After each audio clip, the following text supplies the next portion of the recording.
ចាចាំរៀបសួរក៏ដូចជាសួស្តីបងប្អូនទាំងអស់គ្នាថ្ងៃនេះដែរខ្ញុំមកបង្ហាញបងប្អូនពីរបៀបលេងពោតបងប្អូនចាហើយនេះដែរគឺជាគ្រឿងផ្សំគោលរបស់យើងបងប្អូនគឺមានពោតហើយនិងស្លឹកខ្ទឹម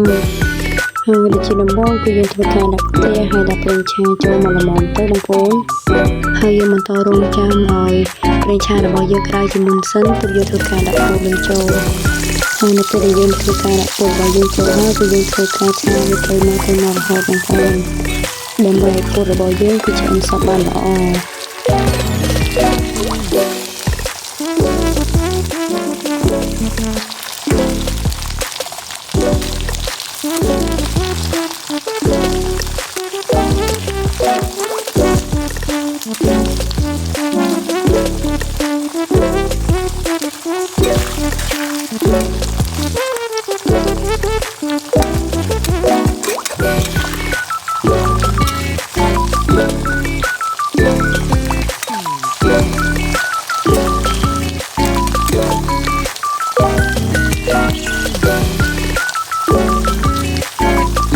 ចាកំឡុងពេលដែលយើងរកចាំពោតរបស់យើងឆ្អិនកុំឲ្យសាច់ពេលគឺយើងងាកមកគ្រឿងផ្សំប្រកបដែលយើងត្រូវការដាក់នៅក្នុងពោតរបស់យើងហើយចំពោះគ្រឿងផ្សំដែលយើងធ្វើនេះគឺមានទឹកឆ្អិនអំបិលម្សៅស៊ុបស្ករប៊ីចេងប្រេងឆាហើយនិងស្លឹកខ្ទឹមផងដែរបងប្អូន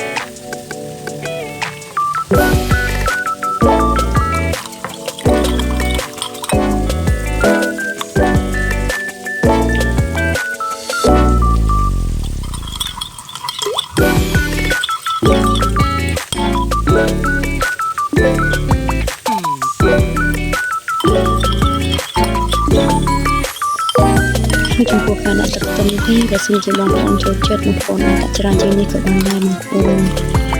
ចាំតើយើងធ្វើការវាទឹកត្រីរបស់យើងរួចរាល់ហើយគឺពោតរបស់យើងក៏បានឆ្អិនល្មមបងប្អូន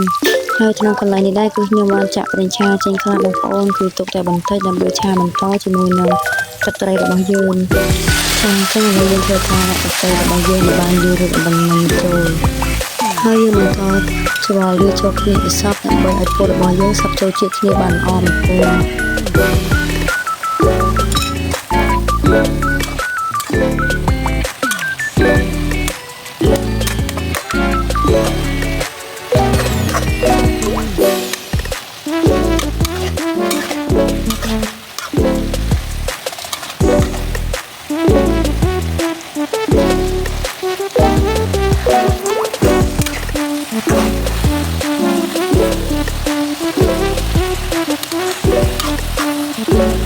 ចាទន្ទឹមនឹងនេះដែរវីដេអូរបស់ខ្ញុំគឺជានាទីបញ្ចប់ប្រសិនបើមានបញ្ហាប្រឈមសំខាន់តែពេលព្រឹកជួបគ្នានៅវីដេអូក្រោយអរគុណ